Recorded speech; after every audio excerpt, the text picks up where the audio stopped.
5 अगस्त अभी कुछ दिन पहले गुजरी है, लेकिन हमने धारा 370 को लगते वक्त हम शायद थे भी नहीं, 35A को लगते वक्त भी हम नहीं थे, लेकिन हमने उसको हटते हुए देखा। और ये सिर्फ धारा नहीं है, क्योंकि इसको कुछ लोग ये समझते हैं कि कश्मीर में कुछ छोटा मोटा बदलाव हो गया हो। ये वो धाराएं थी जो भारत की धरती पर एक इस्लामिक राज की स्थापना संवैधानिक तौर से करती थी।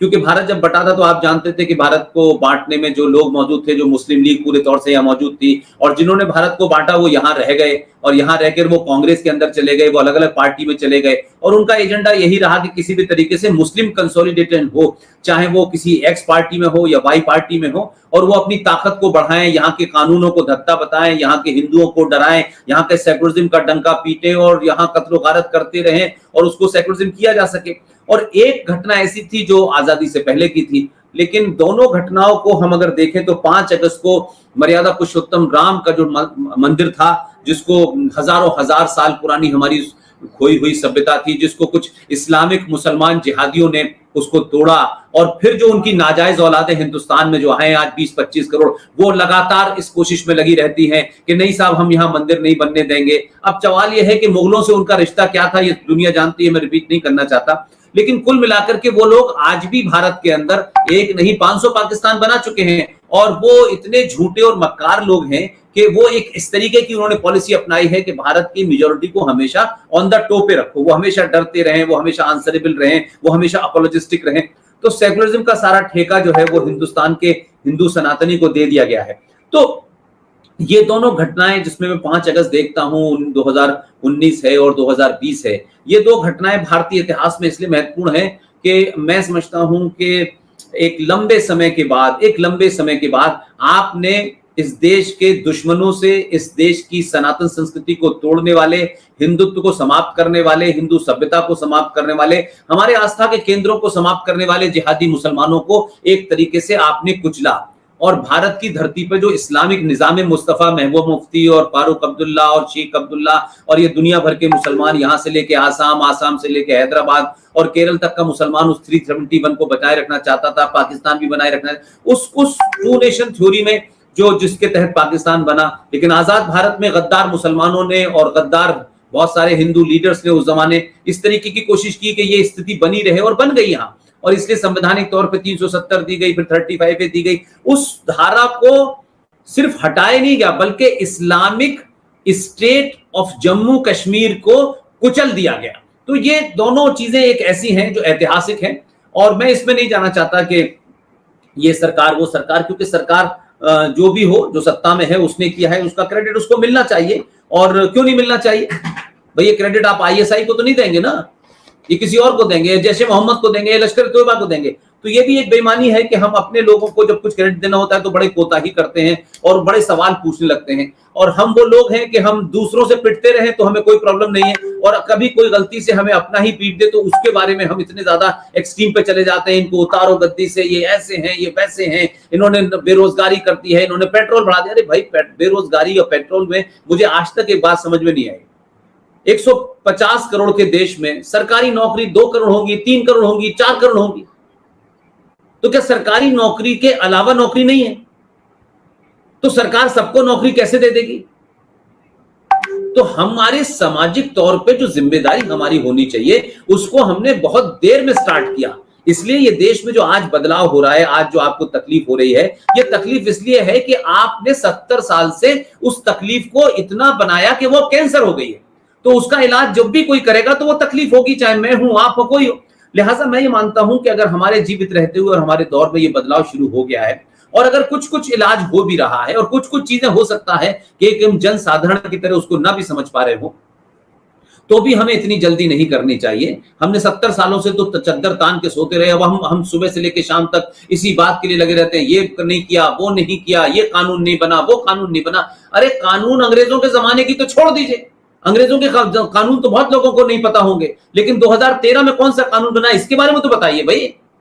ये सच्चर कमीशन 2005 में बना, माइनॉरिटी कमीशन 1993 में बना, प्लेसेस ऑफ वर्शिप एक्ट 1991 में बना, हज कमेटी ऑफ इंडिया कब बना। तो हमने पिछले 20-25 साल में जो गलतियां की हैं उस पर चर्चा पहले कर लेना भाई। अंग्रेजों के कानून है, मैं तो ये नहीं कहता भाई, पूरे संविधान में बहुत सारी चीजें हैं वो भी हटनी चाहिए, लेकिन एक दूसरा सच ये भी है कि कानून क्या है, कानून में कौन सी सजा है, कौन सा प्रावधान है। कानून तो इस देश में हर चीज का बना हुआ है, लेकिन आज बंगाल में जो नंगा नाच किया गया, कश्मीर में जो नंगा नाच हुआ, क्या उस कानून से या ने कुछ रोक पाए?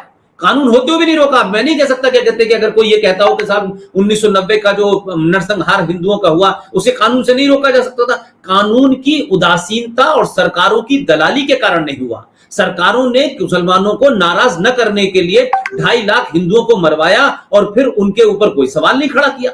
जो समाज मजबूत होता है, जो समाज अवेयर होता है, वो अखलाक की उम्र को पूरी दुनिया में फैला देता है, पूरी दुनिया में हाहाकार मच जाता है और हिंदू इंटॉलरेंट हो जाता है और भारत क्या कहते हैं एक मॉब लिंचिंग स्थान बन जाता है। तो जो कौमें जिंदा होती हैं वो 25 करोड़ हो या 100 करोड़ हो, अगर आप जिंदा नहीं है और 100 करोड़ हैं तो आप सिर्फ सरकार से कानून बनवाने की रट लगाए रहिए। तो कानून तो मर्डर का है, रेप का है, हर गली मोहल्ले में हो रहा है।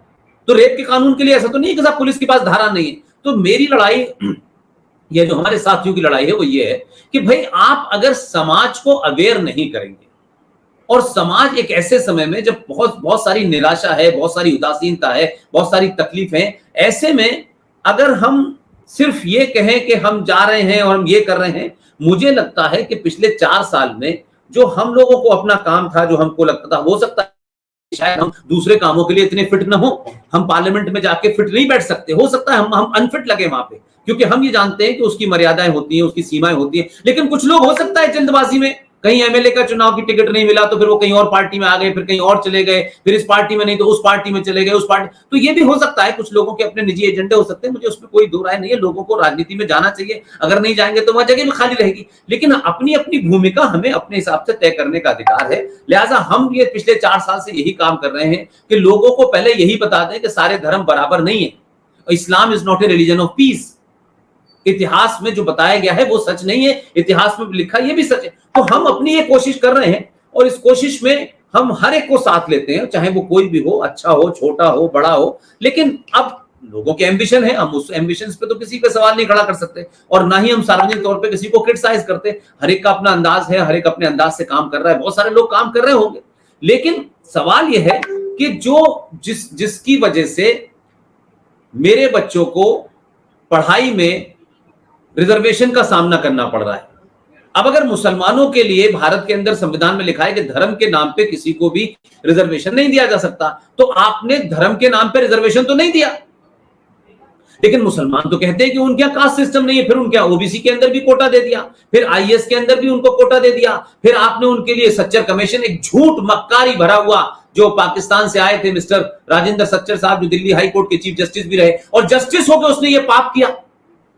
तो ऐसा नहीं था कि कोई पॉलिटिकल आदमी ने किया। अगर उनमें दम था और वो अपने आप को बहुत निष्पक्ष बता देते तो सरकार से कहते कि ये गलत काम मैं नहीं करूंगा, मैं कम से कम एक्स जस्टिस हूं, मुझे नहीं करना चाहिए। लेकिन ऐसे मक्कार भी लोग इस देश में हुए, चीफ जस्टिस भी रहे हाई कोर्ट के, और उसके बाद भी बना के चले गए। अब 5,000 करोड़ रुपए से उससे इमदाद बांटी जा रही है। फिर मुसलमानों को माइनॉरिटी के नाम पर एक कमीशन बना दिया, उसके माध्यम से भी बांटी जा रही है। फिर राज्य का माइनॉरिटी कमीशन और सेंटर का माइनॉरिटी कमीशन, वो दोनों को एक बार फिर इम्तियाज दे रहे हैं। तो कुल मिलाकर के इस देश में ऐसी चीजें जो तत्कालिक तौर पे मेरे और आपके सामने, हमारी आने वाली पीढ़ी के लिए है, जो तत्काल पीढ़ी है। अब कल बच्चे जाएंगे, यही सब रिजर्वेशन होगा, यही सब आपको वजीफे नहीं मिलेंगे, तो फिर वजीफों का मतलब क्या है?